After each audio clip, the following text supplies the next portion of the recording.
Bueno, y es muy oportuno, pues tenemos justamente ya, y está anunciado nuestro siguiente entrevistado en la línea telefónica. Estamos en contacto ya con el ministro de Salud, Jaime Amañalich, a quien saludamos hasta ahora. ¿Cómo está, ministro? Muy buenos días, Mina, Mauricio. ¿Qué tal? Muy buenos días. Y oportuno porque aprovechamos de partir por ahí, ministro, en vista de este contacto que teníamos con el Hospital Félix Bulnes antiguo de Quinta Normal, donde, a ver, según al ojo hay cerca de 200 personas aglomerándose ahí para retirar medicamentos o algunos para hacerse exámenes. ¿Qué está pasando allí? ¿Se está produciendo este problema en otros hospitales o en los CESFAM de las comunas? ¿Qué información tiene usted, ministro? No tengo una información de que esto que ustedes describen para el antiguo hospital Félix Bulnes esté ocurriendo en otros sitios. Evidentemente aquí nosotros hemos solicitado, hemos apelado a la colaboración de los alcaldes a través de sus farmacias comunales que existen en la mayoría de las comunas del país, y también a los centros de salud familiar para que entreguen medicamentos, no como se hace habitualmente cada 15 días o máximo al mes, sino que se entreguen stocks para 3 meses y las personas de esta manera no tengan que concurrir, como describen ustedes, a centros de salud, por lo menos a recibir medicamentos. Ya, ¿y esos stocks están? ¿Esos stocks para 3 meses están en los CESFAM, por ejemplo? Están.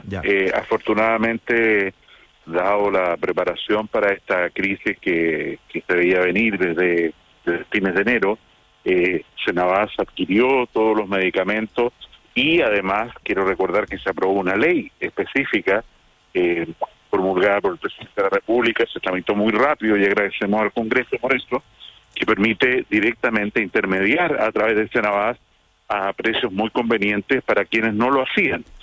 En ese contexto yo espero que la figura que ustedes describen hoy día a la mañana no se repita durante el invierno, pero para eso, insisto, necesitamos una colaboración muy significativa de los municipios y de los alcaldes.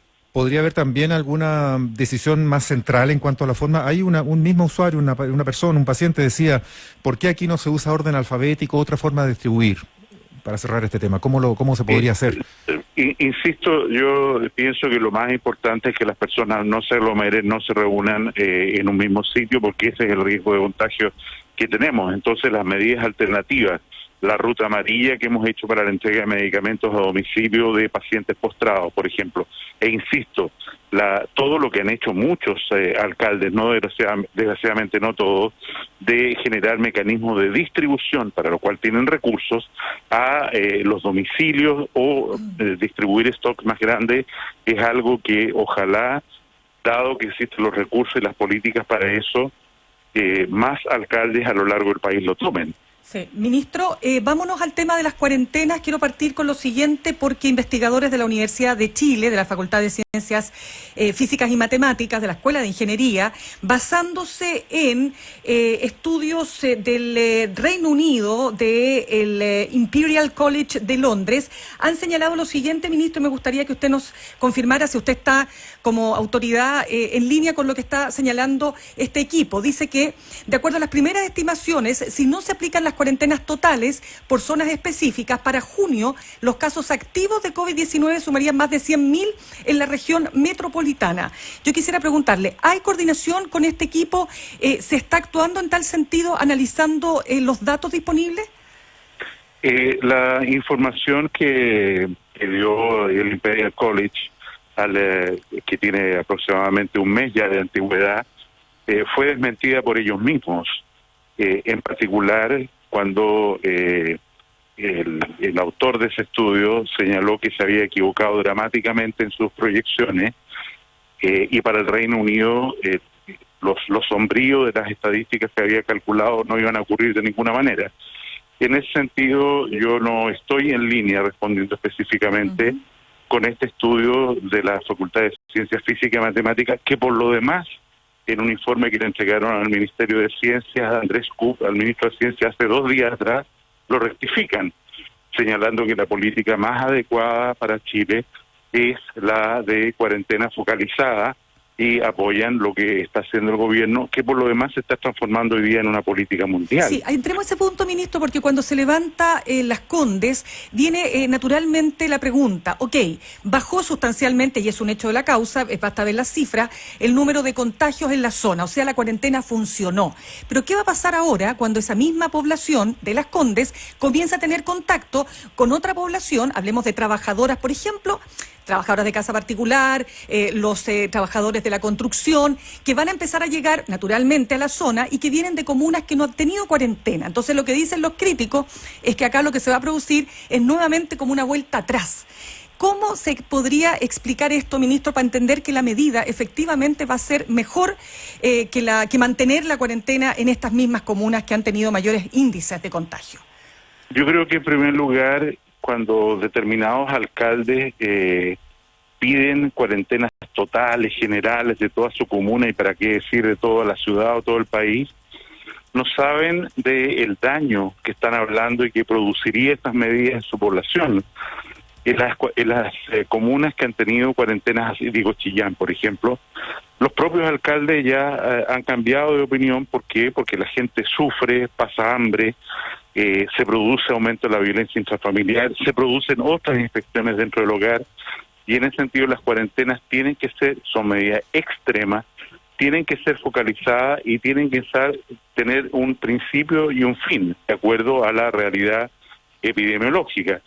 Y en ese contexto, los números que nosotros usamos, que son números confiables, están validados por lo mismo que usted dice. Se aplica una cuarentena, los casos empiezan a bajar, y esto es universal, es nacional. En todos los lugares donde se ha aplicado cuarentena, los casos empiezan a bajar, y después, cuando la cuarentena como una medida en la cual la gente está obligada a quedarse en su domicilio, se levantan livianamente, muy de a poco, no se produce el rebote que sí estamos observando en países donde ha habido lockdowns, o sea, cierres, bloqueos completos, que bajo la idea de que nadie se contagie, después dejan a toda la población vulnerable y la enfermedad rebota. En ese contexto, perdón. Sí, justamente, me detengo ahí, ministro, perdón la interrupción, es que usted también dijo antes una frase que me quedó dando vuelta. Usted dice que esto se está convirtiendo en una política mundial. ¿Dónde estamos viendo o dónde podemos ver que las cuarentenas estratégicas y dinámicas, ese fue el concepto que usted definió hace un par de días para Chile, dónde vemos que eso está ocurriendo y con resultado positivo? Porque la verdad es que desde que esto partió en China en enero o en diciembre, hemos visto muchos cambios en las políticas de los países, incluso cambios en el discurso de la OMS. Partiendo por el tema de las mascarillas, por ejemplo. Entonces, ¿dónde estamos viendo en el mundo que esta es la mejor forma? En primer lugar, partiendo por el final, quiero recordar que el ministro de Salud de Chile recomendó el uso de mascarilla hace un mes y medio atrás, cuando incluso la OMS estaba en contra de esa política. Y en ese mismo contexto, los países se han dado cuenta, estoy hablando de Argentina, estoy hablando de España, estoy hablando, en fin, de Italia, países donde efectivamente el brote de enfermedad ha sido muy violento, que la estrategia más adecuada, porque además las cuarentenas totales no las respeta nadie, y en ese contexto estos países están migrando hacia cuarentenas focalizadas, que es, insisto, la estrategia que hoy día sostiene la Organización Mundial de la Salud como la más efectiva. Ahora, ministro, disculpe, ¿dónde dice usted que se ha producido como, no sé si hablar de rebrote, pero yo veo, por ejemplo, los ejemplos que se han destacado, como de Nueva Zelanda o como de Noruega, que tienen cuarentenas, pero con mucho testeo masivo? Es decir, una vez que se levanta la cuarentena, y que dicho sea de paso, ministro, nadie está diciendo 6 meses de cuarentena, o sea, hay gente que dice, especialistas, que hablan de 3 semanas, pero efectivas, y luego de aquello, testeo masivo, como una combinación virtuosa para detener la curva, para bajarla. Entonces, ¿dónde dice usted que se produce el efecto contrario? Bueno, el efecto contrario se está produciendo en Singapur, en Corea, en China, donde, insisto, ha habido cierres masivos, específicamente en la ciudad de Wuhan, y eso ha significado que ha quedado una gran cantidad, en el caso de China, exactamente 1.200 millones de personas susceptibles de contagiarse. Entonces, en la medida en que ellos abren las cuarentenas, se encuentran con esta desgracia, ¿no es cierto?, que todas las medidas que hicieron empiezan a minimizarse porque la enfermedad rebrota. En ese contexto, lo que nosotros aspiramos como política es que, por una parte, el número de contagios que tenemos en una comuna que metemos en cuarentena llegue a ser de tal número que no genere una presión excesiva sobre el sistema de salud, cosa que hasta aquí hemos podido manejar bien. Y por otra parte, que efectivamente, sobre todo considerando lo que hoy día se sabe con más certeza que antes, que la mayoría de los casos de coronavirus evoluciona en forma completamente asintomática, el testeo masivo de salida, como dicen nuestros expertos epidemiólogos del Ministerio de Salud, ¿no es cierto?, las mayores autoridades que hay en Chile en materia de salud pública, el testeo masivo usando anticuerpos, midiendo anticuerpos, es una estrategia positiva para efectivamente determinar la inmunidad de las personas. Pongo un ejemplo, en la cárcel de Puente Alto tenemos un brote, el brote en un recinto penitenciario más importante. Tenemos 3 funcionarios en unidades de tratamiento intensivo y 2 internos en unidades de tratamiento intensivo.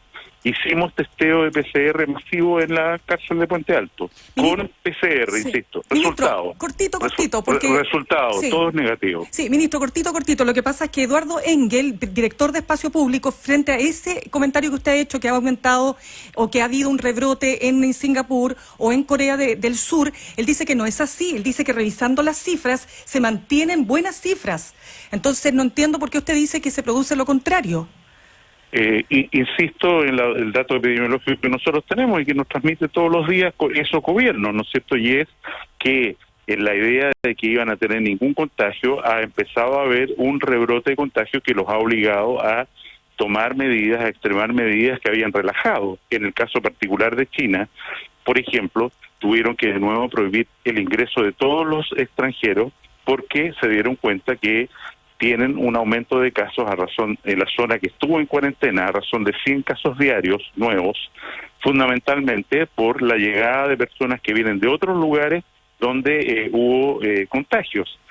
Y aquí hay un balance muy complicado que cuidar, que es cómo lograr que el máximo de población en un periodo de 3, de 4 años, lo que dure esta pandemia, se haga inmune a la enfermedad, produciendo el menor sufrimiento desde el punto de vista de mortalidad, de hospitalizaciones posible. Esa es la clave del éxito. Y que era lo que también ayer generó tanta controversia en voz de la subsecretaria Daza en cuanto a que tenemos como que administrar la forma en que todos o muchos de nosotros nos enfermemos, efectivamente, obviamente tratar de no morir en el intento, pero que quedemos inmunes a través de haber estado enfermos.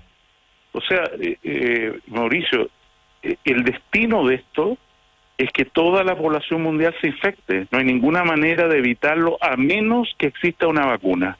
Y es por eso que, retomo la palabra que usted señala, tenemos que administrar la pandemia, dentro de lo difícil que resulta esa palabra, administrar la pandemia para lograr que no haya ningún momento, como sí ha ocurrido en Italia, como sí ha ocurrido en Nueva York, como sí ha ocurrido en España, en que el número de contagios es de tal magnitud diarios que genera una demanda sobre el sistema hospitalario que el sistema hospitalario no puede resistir, y que significa al final que tienen que decidir cómo asignan las camas y dejar morir a los que no pueden, de acuerdo a decisiones éticas, correctas o no, pero nosotros no queremos llegar a eso. Nosotros queremos manejar, perdón lo soberbio que significa esa palabra, pero administrar algo como esta pandemia en una manera, en un mecanismo, con estas cuarentenas estratégicas y todas las otras medidas que conocemos, con una enorme inversión de parte del gobierno central, para poder lograr que la velocidad de aumento de los nuevos casos sea lo más lenta posible. Quiero recordar...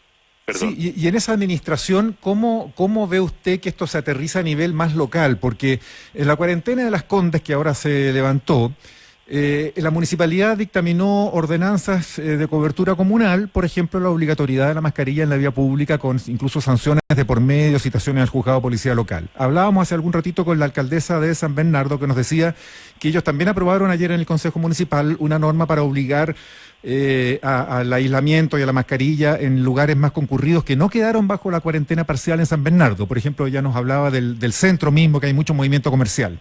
Y en Padre de las Casas también están rechazando este levantamiento de la cuarentena y pareciera ser que a nivel comunal la quieren mantener o la están manteniendo. ¿Cómo ve usted que conversa eso a nivel comunal con la directriz nacional? Se conversa a través de la mesa social nacional y regional, pero quiero señalarlo claramente, cuando un alcalde, municipio, pide una cuarentena total prolongada para su comuna, ese mismo alcalde no van a pasar 2 semanas para estar pidiendo exactamente lo contrario, porque este es un tratamiento que tiene muchos efectos adversos, sanitarios, no estoy hablando de efectos económicos, sanitarios. Recuerdo cuando estuvimos en Osorno y dictaminamos el inicio de la cuarentena de la núcleo urbano de Osorno, el alcalde de San Juan de la Costa, una comunidad fundamentalmente huilliche, me dijo, eso es la muerte para nuestra comuna. No estaba en cuarentena, pero significa en definitiva hambre. Yo le ruego, por favor, ministro, que no haga cuarentena en Osorno, porque eso significa que nuestra comunidad, que ya por el solo hecho de esta epidemia no tiene harina, no tiene azúcar, no tiene que comer. Y en ese sentido, insisto, las cuarentenas son medidas que pueden sonar bien y a lo mejor ser muy prolongadas en lugares donde hay residencias que vive 5 personas en 300 metros cuadrados, pero suenan muy mal y producen enorme daño en lugares donde en 80 metros cuadrados viven 10 personas, que es la realidad más propia de nuestro país.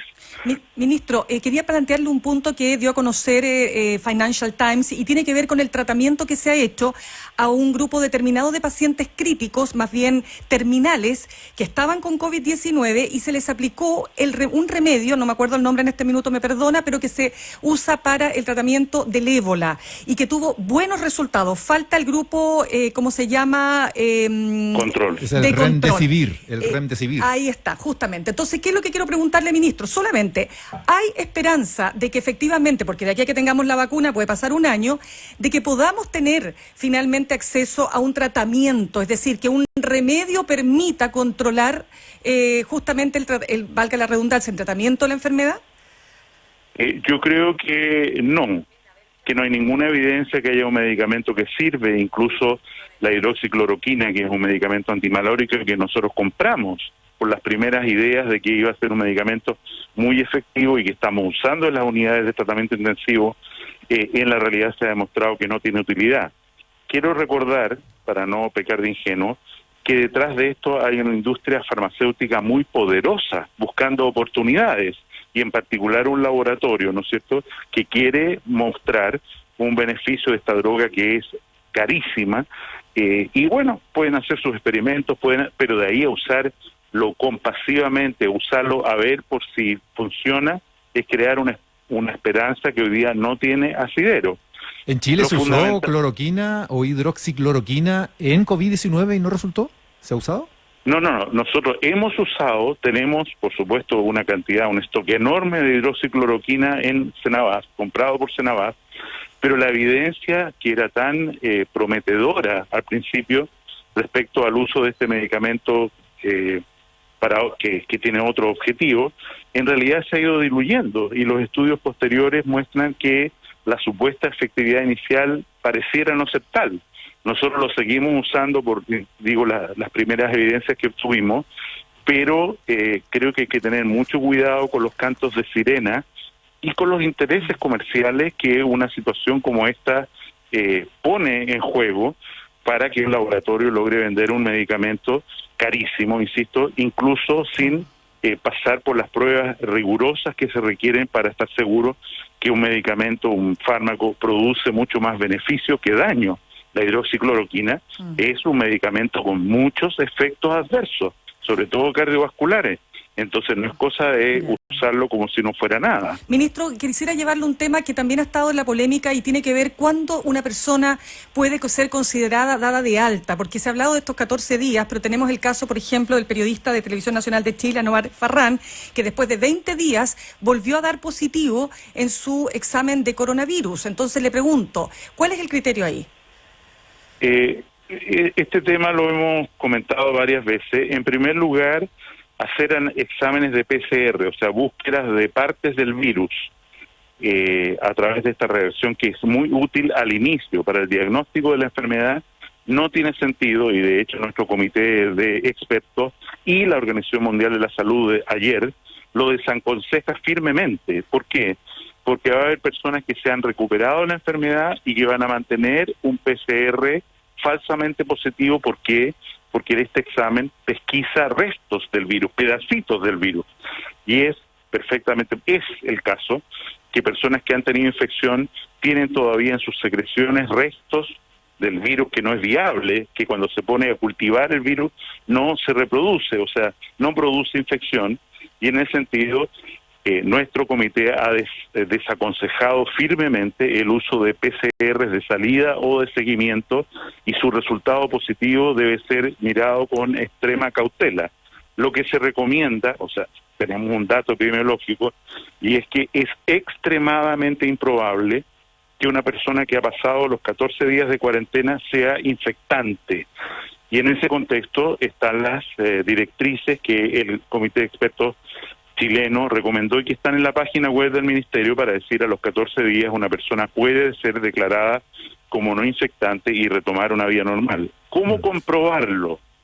A través de la determinación de anticuerpos en su sangre, o sea, evidenciar de que hay una cantidad de defensas tal que es un dato indeleble, una huella digital que señala que la persona ha tenido infección y que tiene un nivel de anticuerpos o de defensa suficiente para no infectarse de nuevo.